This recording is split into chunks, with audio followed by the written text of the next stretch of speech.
In our last discussion, we highlighted significance and relevance of space. In this section, we would highlight spatial interactions. These are simple examples of spatial examination. As you can see, how any location have its bearing on any phenomena.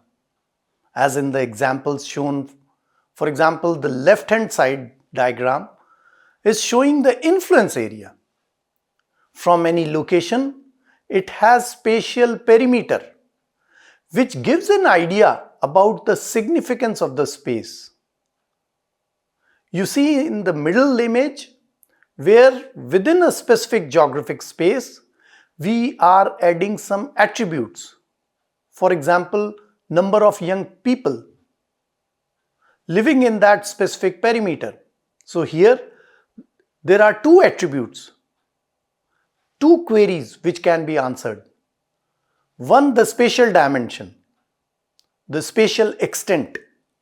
Another, the interaction with the spatial dimension, spatial extent, which is resulting into the existence of specific number of young people in that particular area. The third image on the right side, it is answering about the physical interaction of the space.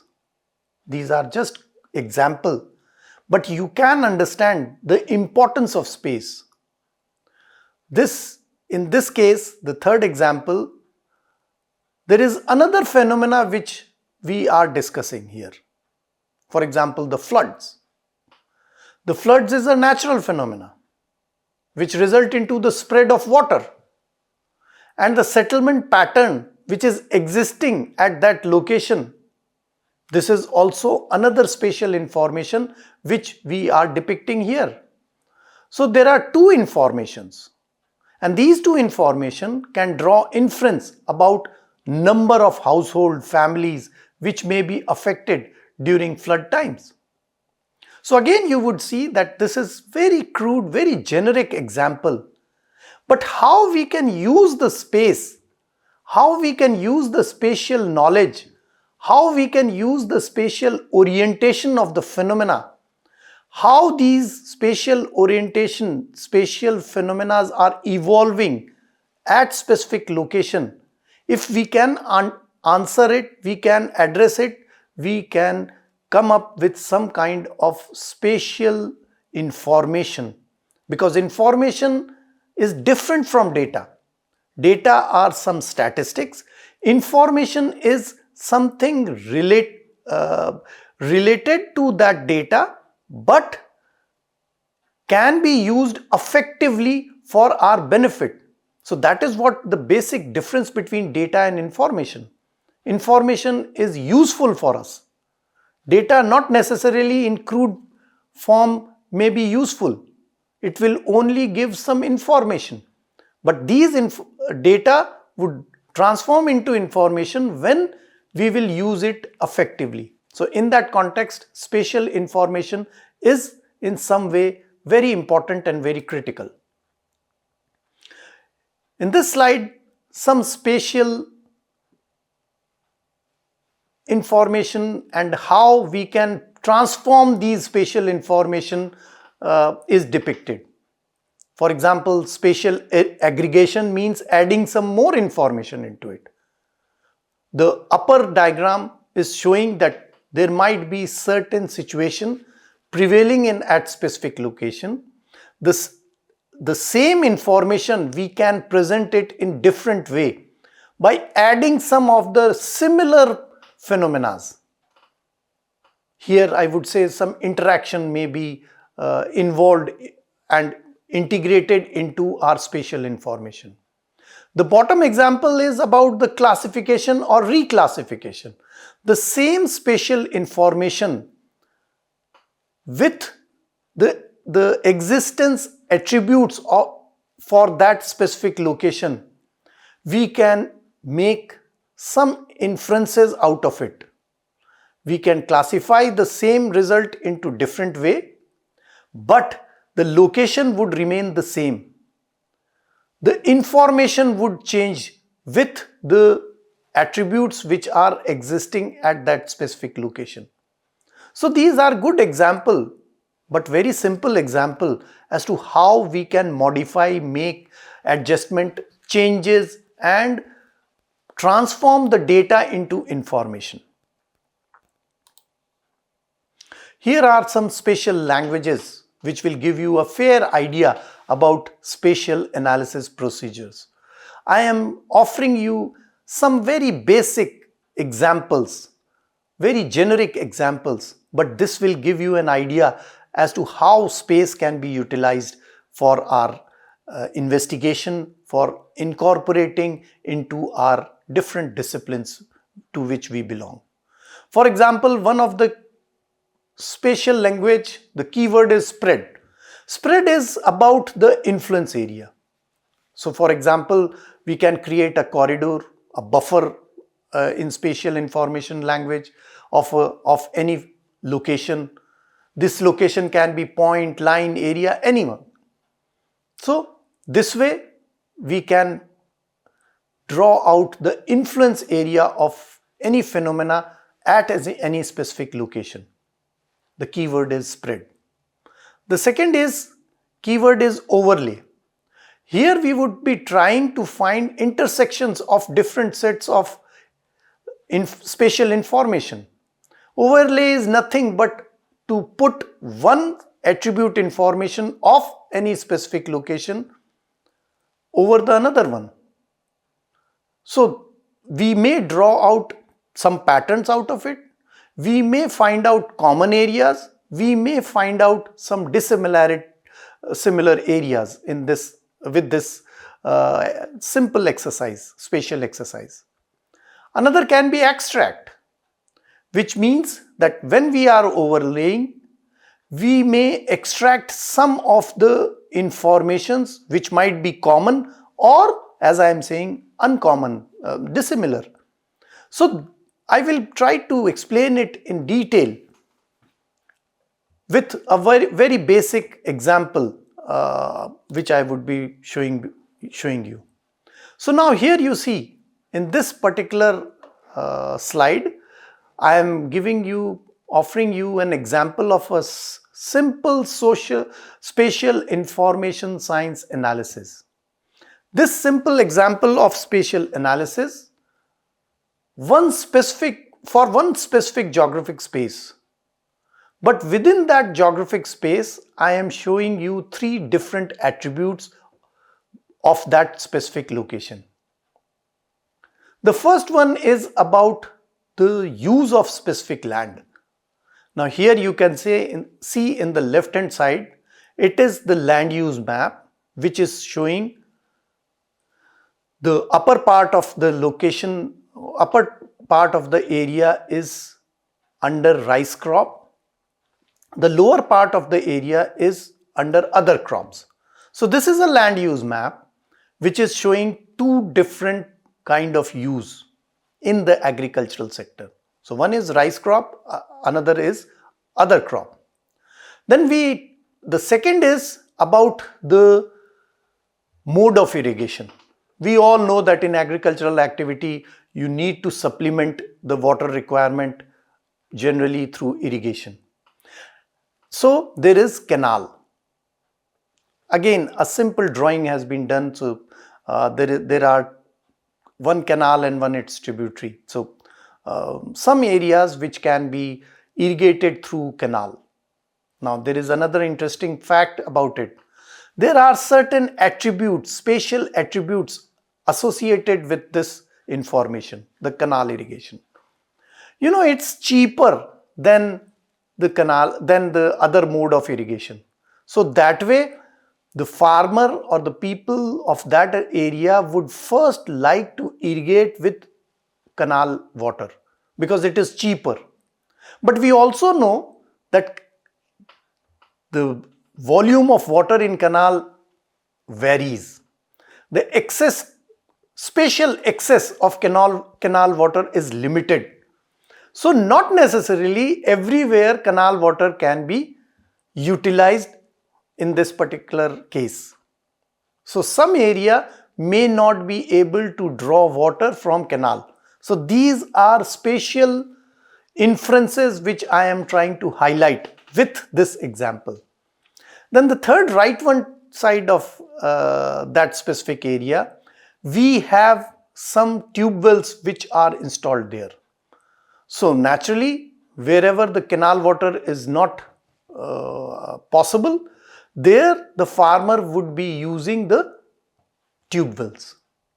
Now the farmers where canal water is easily available may not use the tube well, despite of the fact that they would be lying in the area where canal can be irrigating the farms. So this is one specific example. I have put some exceptions in the example. One more exception if we can add here is that not all the tube wells, they are drawing good quality water. Good quality water in the sense which is useful for agriculture. Maybe some tube wells, they are drawing saline water, which is not very beneficial for irrigating the farms. Then another situation which I am putting in this spatial exercise is that we are only concerned about the irrigation to rice crop. So we would be eliminating the other crop area. So this is what the basic premises of this spatial analysis. So what inferences, what analysis we want to do, or what solution we want to expect from this spatial analysis. We want rice area where good quality tube well is existing. So what we have to do? First, we have to extract out rice area. We would overlay the canal areas. As I am saying that canal area is not cannot give water to everyone. So there would be some area where canal water can be reaching. So we would be drawing the influence area of canal, and then we would identify some good quality water tube wells and poor quality water tube wells. So we would eliminate the poor quality water tube wells. This is what we have to do, and this can be done through spatial analysis. Now how it can be done? So first we will extract the rice area. We would then what we can do, I'll just show you. So here you can see that from land use we have extracted out only the rice area. The second is just to know as to which area where the canal can irrigate. So the second is drawn about the buffer along the canal. Now we want to know only the areas where canal irrigation cannot be done.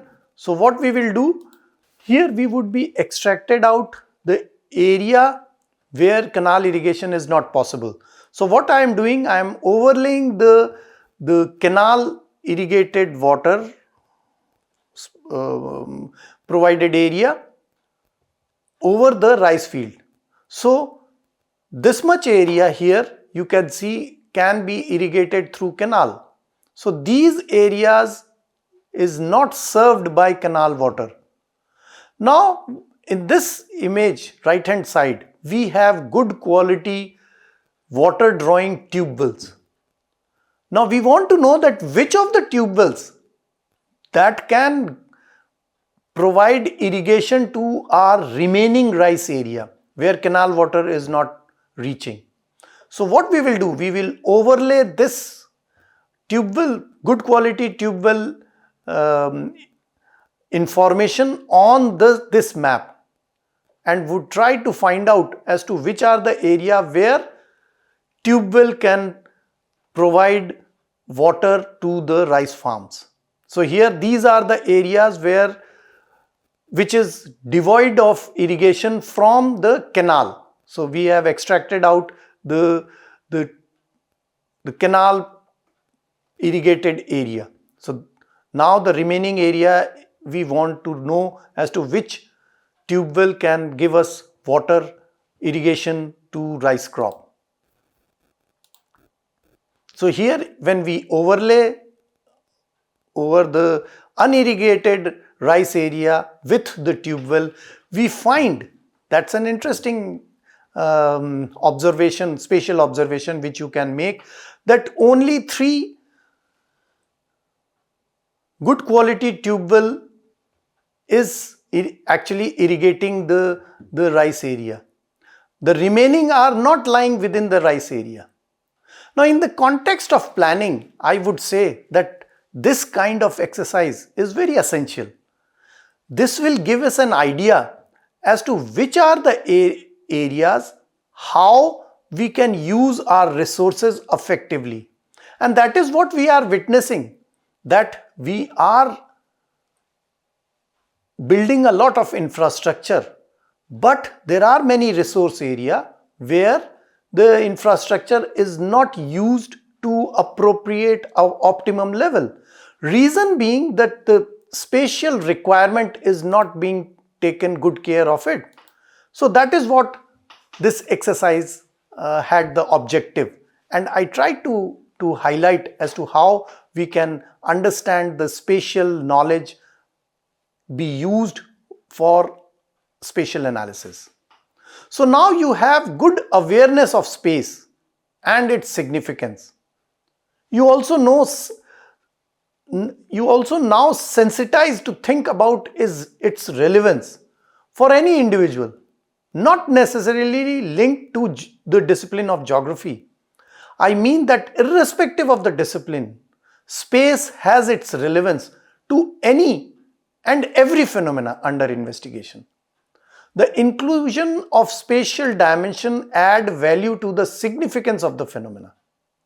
It may add knowledge about its existence, its growth, development, change, transformations, etc., etc., and many more features of the phenomena which are specifically linked to that location. So spatial information alone is a method, not a discipline or body of knowledge. It is holistic in nature, as space creates a system for the phenomena on that specific location. It is also eclectic. This means that the spatial information is composed of elements drawn from various sources. Using spatial information means the examination of spatial interactions, understanding patterns, and also variations and diversity over the space.